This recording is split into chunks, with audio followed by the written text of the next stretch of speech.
Sebelumnya selamat datang di video kami, kelompok 5. Sesampainya kita di dunia yang semakin terhubung ini, penting bagi kita untuk memahami dan menghargai hak asasi manusia, fondasi bagi martabat dan keadilan.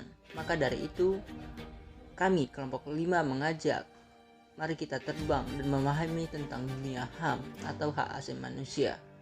Tapi sebelum itu, kami ingin memperkenalkan diri dari kelompok 5 yang beranggotakan Andika, Fazrian, Majid, Arif, Nopal, dan Perwira. Kami ingin menjelaskan materi tentang HAM dalam menyelesaikan tugas PPKN dengan dosen pengampu Bapak Arpan. Langsung saja, apa sih itu HAM?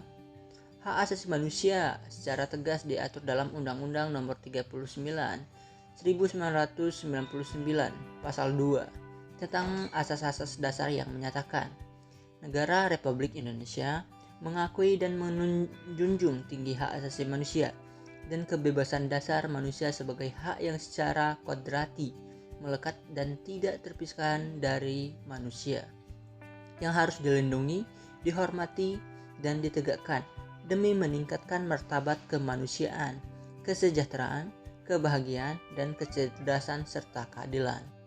Ciri-ciri HAM apa saja sih? Setelah kita memahami arti dari HAM, berikut ciri-ciri HAM apa saja. HAM tidak perlu diberikan, dibeli, ataupun diwarisi.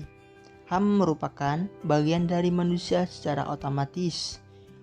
HAM berlaku untuk semua orang tanpa memandang jenis kelamin, ras, agama, etnis, pandangan politik, atau asal-usul sosial dan bangsanya. HAM tidak bisa dilanggar, tidak seorang pun mempunyai hak untuk melanggar dan membatasi orang lain. Apa sih tujuan adanya HAM?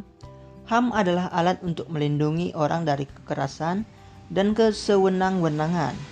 HAM mengembangkan saling menghargai antar manusia. HAM mendorong tindakan yang dilandasi kesadaran dan tanggung jawab untuk menjamin bahwa hak-hak orang lain tidak dilanggar. Lalu, bagaimana sih sejarah munculnya HAM? Sejarah HAM bermula dari Eropa melalui pemikiran seorang filsuf Inggris pada abad ke-17 bernama John Locke.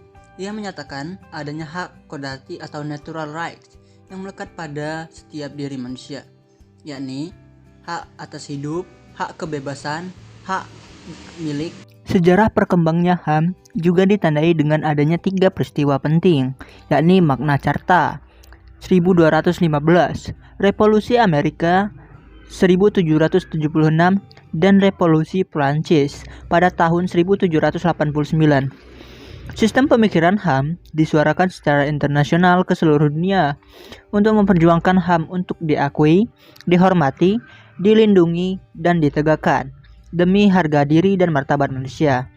Pada tahun 1947, tepatnya pada bulan Januari, Perserikatan Bangsa-Bangsa atau PBB, aparat ESOCOC atau Economic and Social Council membentuk Komisi Hak Asasi Manusia atau juga disebut dengan Commission of Human Rights yang sidangnya dimulai di bawah pimpinan Nyonya Eleanor Roosevelt.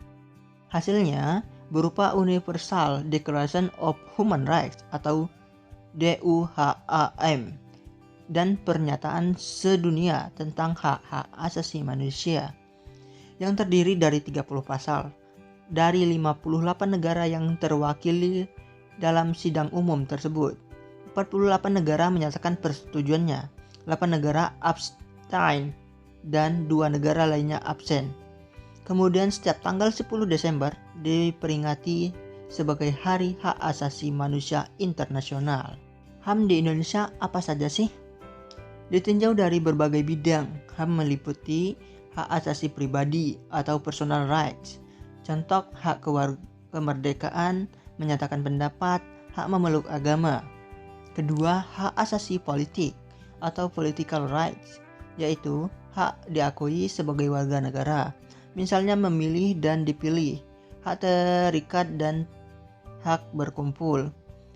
Ketiga, hak asasi ekonomi atau disebut juga property rights, misalnya hak memiliki sesuatu, hak mengarahkan perjanjian, hak bekerja dan mendapatkan hidup yang layak.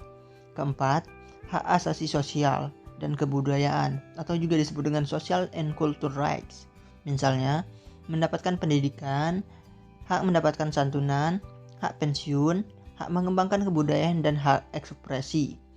Dan terakhir, hak untuk mendapatkan perlakuan yang sama dalam hukum dan pemerintahan yang juga disebut dengan rights of legal equality. Hak untuk mendapatkan perlakuan satu dalam hukum.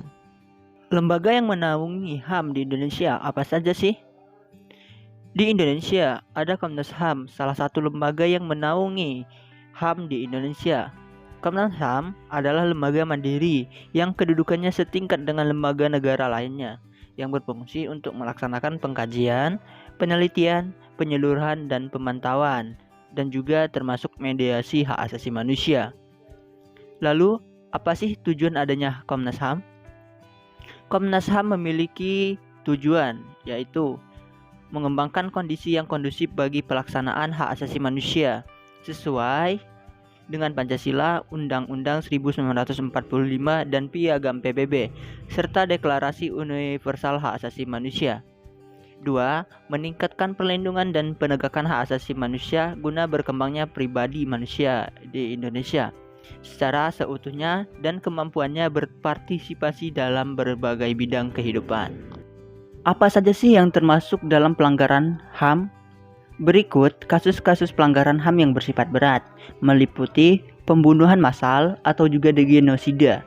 Setiap perbuatan yang dilakukan dengan maksud menghancurkan atau memusnahkan seluruh atau sebagian kelompok bangsa. Kedua, membunuh sewenang-wenang atau di luar putusan pengadilan. 3. Penyiksaan. 4. Penghilangan orang secara paksa. 5. Perbudakan atau diskriminasi yang dilakukan secara sistematis. Lalu, kasus pelanggaran HAM yang biasa meliputi pemukulan, penganiayaan, pencemaran nama baik, menghalangi orang untuk mengekspresikan pendapatnya. Mungkin sekian video kami dari kelompok 5. Kami memohon maaf jika ada kesalahan dan kami ucapkan terima kasih. Dan kami dari kelompok 5 menyatakan dengan tegas menolak adanya pelanggaran HAM di Indonesia maupun internasional. Kami ucapkan terima kasih. Kami akhiri wabillahi taufiq wal hidayah. Wassalamualaikum warahmatullahi wabarakatuh.